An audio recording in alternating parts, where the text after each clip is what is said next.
ప్రతి ఒక్కరూ ఆరోగ్యవంతమైన జీవనం కోసం యోగా వ్యాయామాన్ని నిత్య జీవితంలో భాగం చేసుకోవాలని జిల్లా కలెక్టర్ భవేష్ మిశ్రా సూచించారు. ప్రజాపాలన ప్రగతి ప్రణాళిక యువజన క్రీడా వారోత్సవాల్లో భాగంగా సోమవారం ఉదయం నిర్వహించిన fit and active Telangana marathon and physical literacy కార్యక్రమాన్ని కలెక్టర్ జెండా ఊపి ప్రారంభించారు. యోగా శారీరక వ్యాయామం ఆరోగ్యానికి ఎంతగానో మేలు చేస్తుందని తెలిపారు.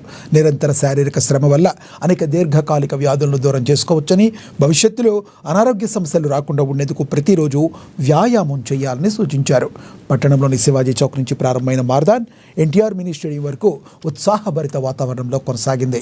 యువత, విద్యార్థులు, ప్రజలు అధిక సంఖ్యలో పాల్గొనాలని ఈ కార్యక్రమాన్ని విజయవంతం చేశారు.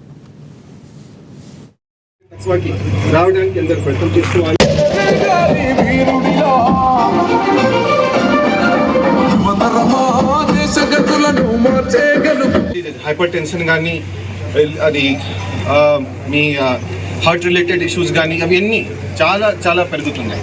దానికి ప్రధానమైన కారణం జనరల్గా అది కోవిడ్ వచ్చిన తర్వాత మనం ఏం చేసామంటే డిజిటల్ కన్జంప్షన్ చాలా ఎక్కువ అయిపోయింది. మనం ఇంట్లోనే సాయంత్రం కానీ ఉదయం కానీ ఫస్ట్ మనం యాక్టివిటీ ఏం చేస్తామంటే ఫోన్ చూస్తాము. అవునా కాదా? ఎంతమంది చూస్తారు? ఉదయం లేచి ఫోనే చూస్తారు. ఫస్ట్ ఫోన్ చూస్తాము, దాంట్లో ఇన్స్టాగ్రామ్ ఫీడ్ కానీ, ఫేస్బుక్ ఫీడ్ కానీ, మిగతా సోషల్ మీడియా ఫీడ్ కానీ మాత్రం చూస్తూ ఉంటాము. సో ఈ ట్రాప్ నుంచి కొంత మనం బయటికి రావాలి.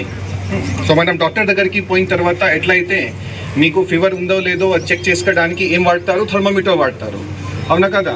సో అట్లాగే మీరు ఫిట్ ఉన్నారా లేరా దానికి ఒక సింపుల్ ఇండికేటర్ BMI అనేది ఉంటుంది. ఏంటి BMI? ఎవరు చెప్తారు? Full form body mass index. Okay, ఎట్లా క్యాలిక్యులేట్ చేస్తాము? 165 సెంటీమీటర్ ఉంటే 1.65 స్క్వేర్ చేసి డివైడ్ చేస్తాము. అది ఎంత రావాలి? జనరల్గా ఒక ఫిట్ వ్యక్తి ఉంటే 18 to 25 రేంజ్లో రావాలి. సో నాది దాదాపు ఒక 20.